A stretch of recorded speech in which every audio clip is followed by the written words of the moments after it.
Kakain lang yung tao. Baby day, baby mo daw. Cause it's a baby day.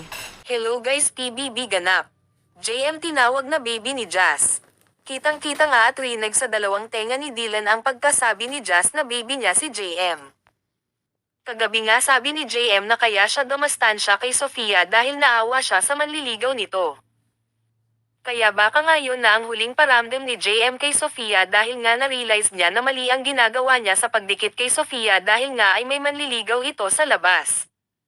Baka daw si JM ang mapasama at maisyo sila ni Sofia.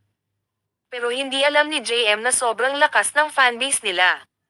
May 1 billion views na nga ang Jamefiang sa loob lamang ng isang buwan. Kung malaman kaya ito ni JM na madami ang sumusuporta sa kanila mag-iiba kaya ang kanyang mga kilos towards kay Sofia. Kaya dapat din naman nating intindihin na hindi din mali ang ginawa ni JM dahil din naman nirespeto niya ang manliligaw ni Sofia sa labas. Kaya stop nyo na ang hate kay JM guys at baka malay natin paglabas sila ang ilayag ng management dahil sa sobrang lakas ng kanilang fanbase. Pero sa ngayon napapabsal ng netizen na si JM ay mas lumalapit kay Jazz. Tila umiba ang ihip ng hangin dahil si JM ay parang hindi muna makikita na dumidikit sa mga boys. Parati nangga itong sama-sama kay Jazz maski sa pagligpit ng pinggan at paghuhugas sinasabayan niya si Jazz. May namumuo na nga bang pagtingin sa kanilang dalawa? Bagay ba si JM at Jazz guys? Ano ang masasabi nyo?